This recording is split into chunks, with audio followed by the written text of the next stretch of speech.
처음부터 독해 문제집으로 들어간다고 했을 때 그렇게 하시는 분들은 보통 독해 문제집이 국어 공부라고 생각을 하시거든요. 맞아요. 그런데 독해 문제집이 필요는 한데 얘가 채울 수 없는 부분들이 있어요.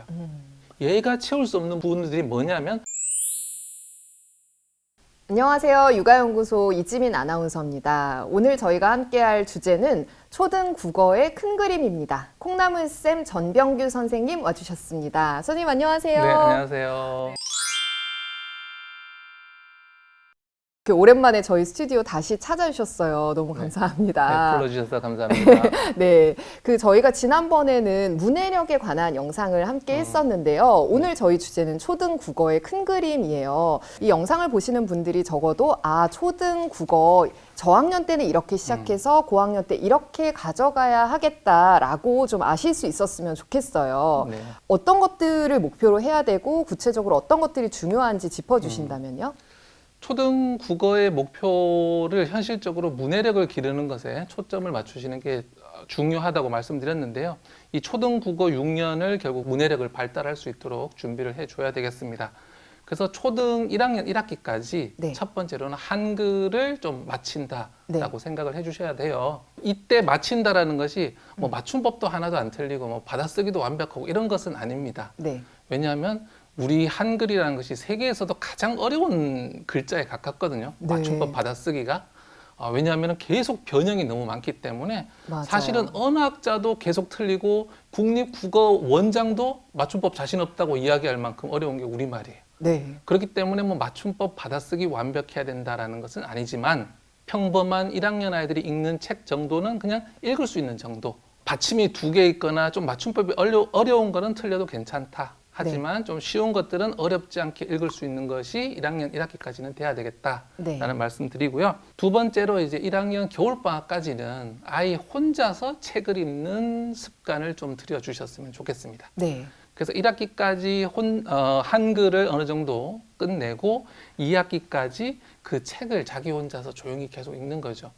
왜냐하면 이 독서 습관을 출발을 시키는 겁니다. 근데 이 독서 습관이 공부 습관과 또 직결되어 있기 때문에 이때 독서 습관을 잡아주면 국어, 독서뿐만 아니라 다른 과목 공부까지 모두 굉장히 유리해질 수가 있습니다. 이제 2학년 때 해야 될 것이 조금 많습니다. 왜냐하면 2학년에서 3학년이 넘어가는 과독이거든요. 네. 그래서 첫 번째로는 유창한 읽기를 해야 됩니다. 아, 유창한 읽기라는 것은 우리 저학년 아이들 더듬더듬거리면서 읽잖아요. 네. 그래서 그거 말고 좀 말하는 것과 비슷하게 책을 읽을 수 있어야 돼요. 네. 그래서 그것을 2학년까지 마스터한다라고 보시고요. 두 번째로는 좀 긴 그림책을 읽기를 시작해야 됩니다. 그림책이라고 하면 일반적으로 32페이지를 기준으로 해서 많이 만들어지거든요. 그런 그림책에서부터 출발을 하되 점점 더 넘어서 50페이지에 달하는 그림책이라든지 아니면 한 페이지에 보통 그림책 보면 한 문장, 두 문장 있잖아요. 네. 그래서 얘네들 말고 거의 문단에 가까울 정도로 긴 이런 그림책들도 조금 읽어줘야 됩니다. 그러니까 네. 글밥 자체를 늘려주는 거죠. 세 번째로는 이제 지식 그림책을 읽어주셔야 되는데요. 네. 지식 그림책이라는 것은 말 그대로 뭐 동물의 생태라든지 뭔가 지식을 좀 알 수 있는 그런 그림책들인데 이런 책들을 좋아하는 아이들은 또 미리부터 읽어요. 그런데 이야기책만 좋아하는 아이들은 이런 책들 잘 안 보거든요. 2학년 때 이때까지 한 번도 읽은 적이 없다면 2학년 때는 좀 지식이 들어가는 그림책들, 뭐 직업도 좋고 동물도 좋고 식물도 좋고 뭐 사회도 좋고 뭔가 지식을 알 수 있는 그림책들 좀 읽어야 되겠고요. 마지막 네 번째로는 좀 한 문장 쓰기를 시작을 해봤으면 좋겠습니다. 이 쓰기라는 것이 문해력을 완성하는 방점이라고 할까요? 이렇게 끝에 찍어줘야 되는데 쓰기를 안 하다가 나중에 하려면 힘듭니다. 네. 그리고 이 쓰기를 병행하면 문해력이 조금 더 빨리 성장할 수 있거든요. 그래서 그림책을 읽을 때 뭐 한 권을 읽고 한 문장을 쓰든 아니면 한 페이지를 읽고 한 문장을 쓰든 부모님이 함께 하면서 책을 읽고 약간 요약하는 생각을 적어도 좋고 이런 한 문장 쓰기를 2학년 때 꼭 해보셨으면 좋겠습니다. 그 다음에 이제 초3이 되면요. 초3에는 이제 중편 동화를 시작을 해야 되는데 중편 동화라는 것은 한 100페이지 정도 되는 동화책입니다. 글밥을 계속 늘려나가는 것이 굉장히 중요해요. 근데 이제 그 3학년 아이들이 이 책을 딱 접하면 먼저 좀 답답함을 느껴요. 왜냐면 그림책만 보다가 이걸 보니까. 네. 그래서 3학년 때 요거를 시작을 해 주셔야 되고, 두 번째로는 이제 짧은 지식책을 좀 읽어 쓰면 좋겠습니다. 짧은 지식책이라는 것은 역시 그림책이 아닌데, 긴 글의 지식책들은 어떠냐면은 2페이지에서 3페이지 연결되면서 한 이야기가 쭉 연결되거든요. 네. 근데 초3 아이들이 이런 책을 읽을 만한 문해력이 잘 없습니다. 굉장히 뛰어난 아이들 빼고는요. 그래서 한 호흡이 굉장히 짧은 한 문단에서 두 문단 정도의 내용으로 끝나는 그런 지식책들이 있거든요. 네. 그래서 뭐 300페이지인데 보면 요만한 주제로 뭐 공룡 이야기, 또 식물 이야기, 또 날씨 이야기 이렇게 해서 계속 끝나는 그런 책들이 여러 권 있습니다. 네. 그런 책들을 보면서 아이가 지식을 글로 읽고 이해하는 그런 경험들 필요하고요.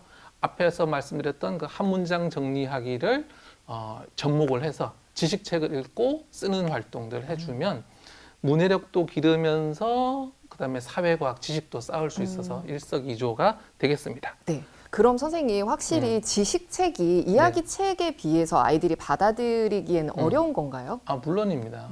훨씬 어렵다고 볼 수 있고요. 이야기책은 사실 우리 삶과 크게 다르지 않거든요. 네. 사람이 있고 사건이 있고 배경이 있어서 그냥 우리 삶의 이야기예요. 그냥 글자만 읽을 줄 알고 단어만 알면 어느 정도 익힌다라고 본다면, 지식책에는 굉장히 단어들이 다 개념인데 처음 보는 개념들이 나오고 이것의 특성을 막 자세하게 설명하고 하는데 어휘 자체도 어렵고 이해가 훨씬 더 어렵습니다. 그래서 이야기책의 글밥이 이렇게 갈 때 지식책은 좀 더 짧게 들어가야지 아이들이 이해가 됩니다. 네. 그래서 이야기책의 글밥을 더 빨리 늘려주는 것도 중요하고요. 이만큼 늘려놔야 아이가 좀 짧은 지식책으로 뒤에서 계속 따라오거든요. 네네. 그리고 또 한 가지 요즘 보면 지식을 담고 있지만 이야기의 형태로 되어 있는 책들도 많거든요. 네. 예를 들어서 수학에 대한 이야기를 해주는데 동화 형식으로 돼 있거나 네. 뭐 아니면 경제 동화라고 해서 이런 네. 식의 것들이 많은데 그런 책을 말씀하시는 건 아니죠?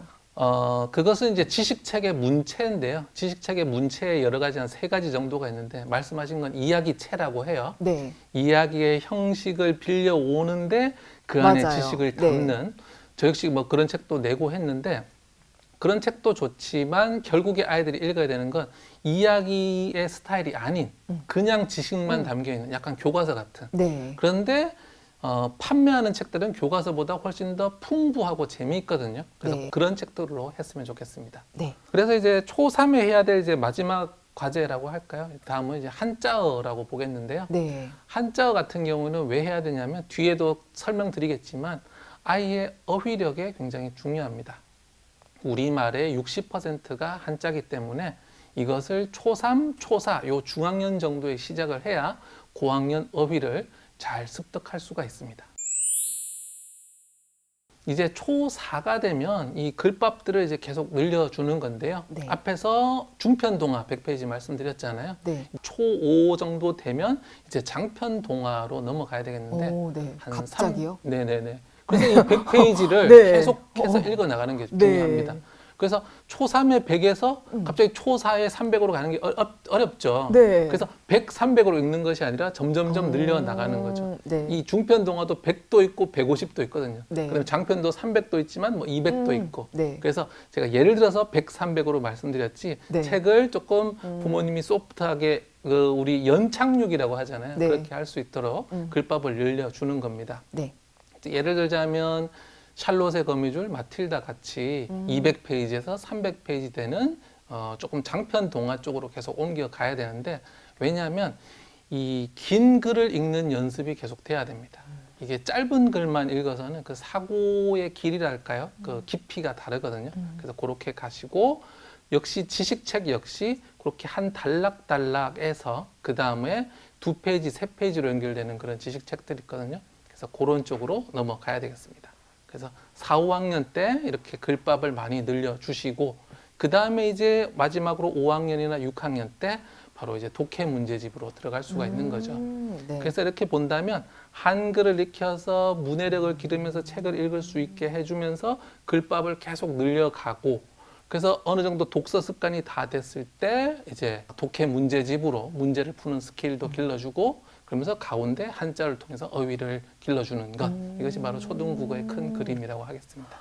너무 좋아요. 네. 뭔가 제가 그 말씀드린 그 큰 그림이 지금 쫙 나온 것 같아요. 네네네. 근데 지금 말씀 주신 거는 가장 이상적인 어떤 형태를 얘기해 주신 거잖아요. 그럼요. 네. 근데 우리 아이가 조금 속도가 느리거나 아니면 이미 초3, 초4인데 거기까지 못했다 하면 초1부터 말씀해 주신 그 그림만 이렇게 천천히라도 따라가면 되는 거죠? 너무 중요한 말씀 해주셨는데요. 제가 말씀드리는 건 평균 이상으로 어느 정도 잘 따라오는 아이들입니다. 그래서 보통 아이들도 이 속도에 맞추도록 조금 더 노력을 하면 좋습니다라는 거지 사람마다 속도가 다르기 때문에 딱 못 맞추거든요.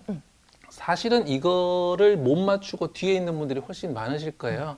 근데 이것을 듣고 불안해 하시라는 것이 아니라 아, 다음 과제가 저거구나라고 생각을 하시고 예를 들어서 초3 과제인데 우리 아이가 초5인데 아직 못했어요. 그럼 늦었나요? 이렇게 물으시거든요. 네. 늦은 거 아니고요. 지금이라도 하시면 됩니다. 왜냐하면 국어 공부라는 것은 초등 6년, 중고등 6년이 있거든요. 그 길을 따라서 가면 됩니다. 아까 초등학교 고학년의 국어 문제집을 시작할 차례입니다라고 하셨는데 사실은 저학년의 문제집 풀이를 이미 시키시는 분들도 많아요. 그런데 선생님은 문제집 풀지 마세요라고 하시는데 네. 정말 안 풀어도 되나요? 제가 비유를 하나 들어드릴게요. 네. 이 비유가 뒤에 질문에도 다 해당이 되더라고요. 네. 그래서 미국에서 한 대학교 강당입니다. 네. 그래서 교수님이 아크릴로 된 투명한 큰 통을 가져다 놓으셨대요. 그리고 그 옆에 이렇게 주먹만한 큰 돌들이 있고요.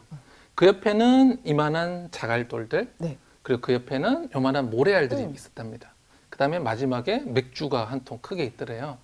교수님이 이 아크릴 통을 돌들과 모래들로 꽉 채워야 되는데 이 네. 통을 넘으면 안 된다. 그러면 어떻게 채우겠느냐라고 물은 거죠. 교수님이 이야기했던 건 그거예요. 큰 돌을 먼저 채워야 된다는 거죠. 큰 돌을 채우고 그 사이에 자갈돌들을 넣고 모래를 붓고 그 다음에 맥주를 부어야 되는데 네. 만약에 처음부터 맥주를 붓고 모래를 붓고 자갈을 넣으면 큰 돌들이 그 통 안에 다 들어가지를 않는 거죠. 맞아요. 네. 그래서 그 교수님의 의도는 처음부터 술 먹는데 너무 시간 쓰지 말고 네. 맥주가 맨 마지막에 들어가는 거죠. 그러면서 크게 해야 될 일을 먼저 하고 그 남는 시간에 작은 일을 하고 다 채우고 나서 맥주를 마시면서 즐겨라. 네. 이런 인생 교훈을 주셨던 네. 거예요. 우선순위죠. 네. 맞습니다. 근데 이게 초등 국어 공부에도 그대로 적용이 되는데요. 우리가 국어를 잘 한다라는 것은 큰 돌과 있고 작은 돌도 있고 모래알도 있는 거죠. 근데 바로 그 큰 돌이라는 것이 뭐냐면 올바로 된 독서 습관, 그리고 독서에 대한 흥미, 그리고 몇백 페이지에 대한 그런 책까지 읽을 수 있는 문해력이 큰 돌인 겁니다.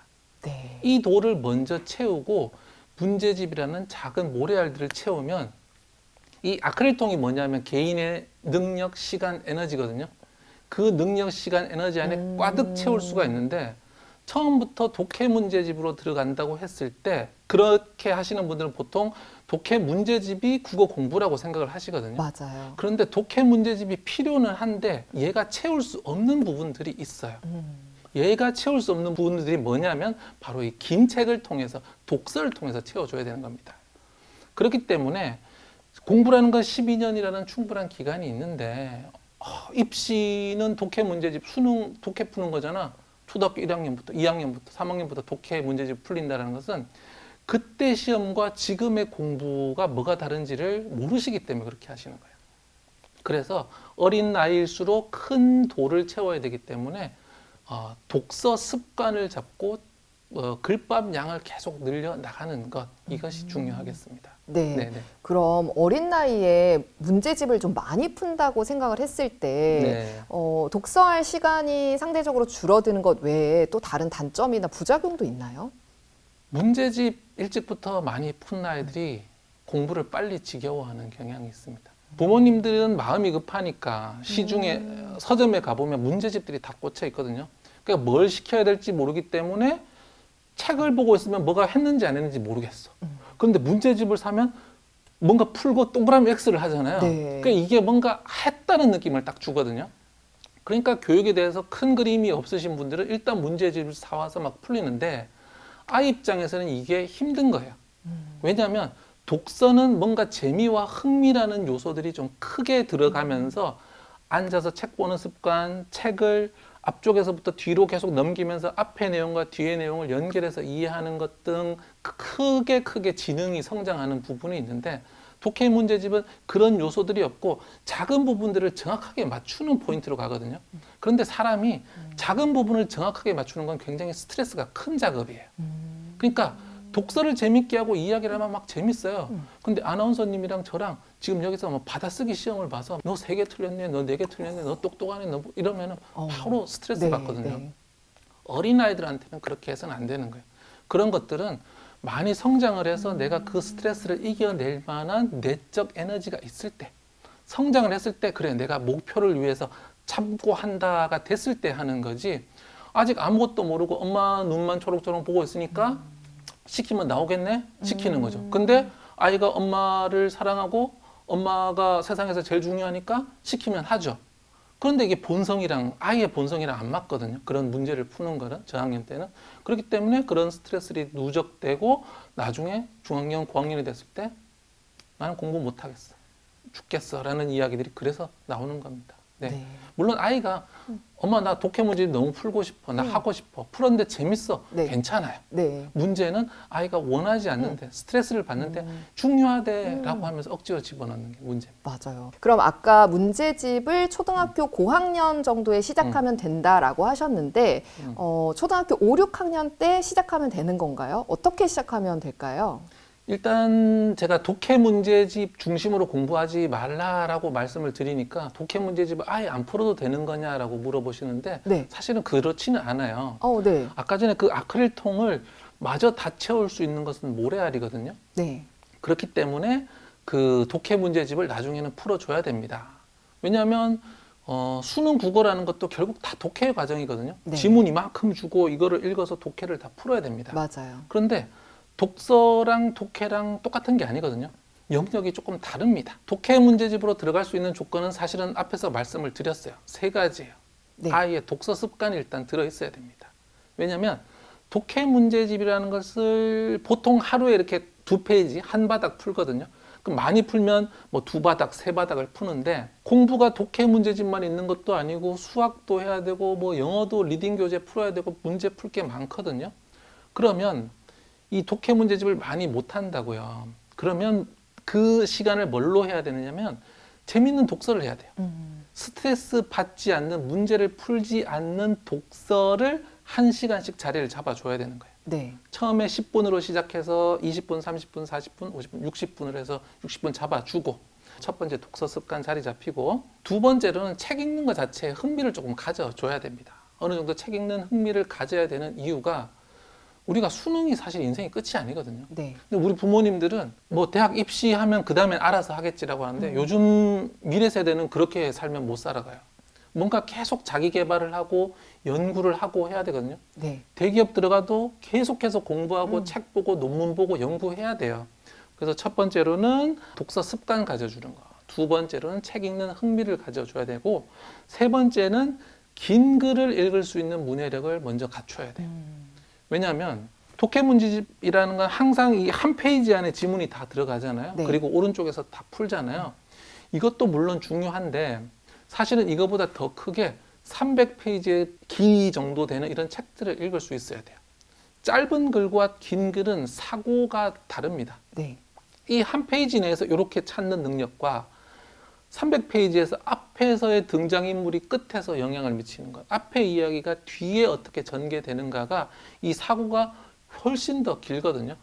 그런데 독해 문제집으로 짧게 하는 훈련이 자꾸 되고 습관이 들면 이 긴 글을 읽는데 굉장히 힘이 들어요. 그렇기 때문에 아이들한테 독해 문제집 짧은 걸 자꾸 주면 짧은 호흡으로 풀고 문제 딱 풀면 뭔가 딱 끝나죠. 네. 여기에 익숙해졌는데 나중에 300페이지 보려면 끝이 안 나요. 뭔가 마무리가 안 됐어. 뭔가 적응이 쉽지 않고 긴 글을 읽지 않으려고 해요. 네. 그런데 이 두 개의 독해 문제집과 긴 책에서의 사고의 길이가 다르기 때문에 아이를 크게 키우려면 긴 책을 읽는 습관을 먼저 들여줘야 돼요. 근데 이 순서가 바뀌어버리면 아이가 역으로 짧은 거 하다가 길게 가고 문제집 풀다가 독서 습관 갖고 문제집만 풀면 끝났는데 갑자기 책 1시간 더 읽으라고 하고 독서 흥미, 이게 거꾸로 되면 가질 수가 없는 겁니다. 그렇기 때문에 이것들을 먼저 해주고 자리가 잡혔네? 그렇다면 이제 한번 해볼까라고 들어갔으면 좋겠고요. 그래서 제가 평범한 아이들은 사실 중학교 들어가면서 해도 되고요. 독해 네. 문제집은 조금 그래도 아이가 잘 따라온다라고 한다면 뭐 한 5학년, 6학년 이렇게 시작하는 것도 괜찮습니다. 그런데 아이가 제가 볼 때는 이 세 가지를 다 갖춘 것 같았어요. 그래서 슬슬 네. 시작해 볼까라고 했는데 막상 들어갔는데 문해력이 나름 좋다고 생각했는데 이 독해 문제집에서 독해력이 너무 딸리는 것 같을 때 이런 경우는 뭐가 문제인지 그리고 문해력과 독해력은 어떤 점에서 어떻게 차이가 나는 건지 궁금해요. 독서를 잘한다는 것은 어떻게 하는 거냐면 능동적이고 확장적으로 읽는 것이 독서예요. 네. 그러니까 굉장히 본인이 능동적이어야 돼요. 그래서 읽으면서 내가 가고 싶은 것, 내가 질문하고 싶은 것, 내가 궁금한 것에 더 포커스를 두면서 내가 읽고 싶은 대로 읽는 것이 자유독서입니다. 그리고 확장적으로 읽는다는 것이 생각이 막 자기 마음대로 가도 괜찮아요. 그러면서 말 그대로 이 독서라는 건 땅 따먹기 같은 거예요. 그래서 내가 가진 땅들을 키워가는 거잖아요. 책을 보면서 이 책에 국한되는 것이 아니라 책을 출발점으로 해서 땅 따먹기를 하면서 내 사고를 쭉 키워가는 게 독서예요. 독해 문제집은 정반대입니다. 그러면 능동적이니까 반대로 수동적이어야 되냐? 그럼 그건 아니고요. 네. 그런데 독해 문제집은 능동적으로 풀면 다 틀립니다. 아, 네. 그러네요. 왜냐하면 독해 문제집은 네. 출제자가 정확하게 원한 지점이 있거든요. 맞아요. 네. 그렇기 때문에 이것은 능동적이고 확장적으로 풀면 다 틀리는 거예요. 예를 들어서 어떤 전략을 써야 되느냐. 나중에 읽은 다음에 뭐 읽었는지 기억이 잘 안 난다라고 한다면 중요 문장에 동그라미랑 밑줄을 긋는다든가 혹은 지문을 먼저 읽어보고 고른다거나 이런 식으로 독서에서 하지 않는 독해 스킬이라는 것도 있어요. 그런 독해 스킬들이 필요한 거죠. 그래서 독서는 땅 따먹기라고 한다면 독해 문제집은 사격이나 양분 같은 거예요. 정확한 점을 맞추는 거. 그렇기 때문에 순서가 독서, 독해 문제집이 돼야 되는 거예요. 왜냐하면 아이를 크게 키워놓고 그 다음에 빈 곳을 독해 문제집으로 땅땅땅 쏴주면서 메워야 되거든요. 이것이 앞에 비유했던 그 모래알과도 딱 맞는 이야기죠. 큰 돌들을 독서를 통해서 아이 사고 자체를 키워주고 아이의 관심사를 늘려주고 굉장히 다양한 방면의 배경 지식을 쌓아주면서 그러면서 동시에 출제자나 상대방의 의도를 정확하게 캐치해서 맞출 수 있는 힘. 그래서 독서를 하고 독해 문제집을 그런 순서로 가야 된다는 거. 그 다음에 독서만 한 아이가 독해 문제집을 못할 수 있다. 왜냐하면 능동적이고 확장적으로 읽다가 이제는 전략적이고 수렴적으로 풀어야 되니까. 그래서 그 전략적이고 수렴적으로 푸는 과정을 부모님이 초기에 몇 번이라도 도와주시면 좋아요. 왜냐하면 우리가 공부를 해본 세대면 뭐 지문 읽고 체크하고 뭐 문제 이렇게 보면서 생각해보고 네. 함정에서 벗어나고 이런 것들 알잖아요. 네. 그런 상식선에서 도와주셔도 좋고 제가 또 내년에 사실은 이제 지식책 관련된 지식책 문해력 책이 또 나올 거거든요. 네. 그 책을 또 참고하셔도 좋을 것 같아요. 네. 네. 설명 들으니까 딱 네. 어떻게 다른지 알겠고 또 아이가 그런 많은 독서 습관이나 이런 것들을 갖췄음에도 불구하고 독해 문제집을 못 풀 때 좀 당황하지 않아도 되겠다. 당연한 거고 어떤 부분은 어떻게 도와줘야 할지까지도 머릿속에 좀 들어오는 것 같아요.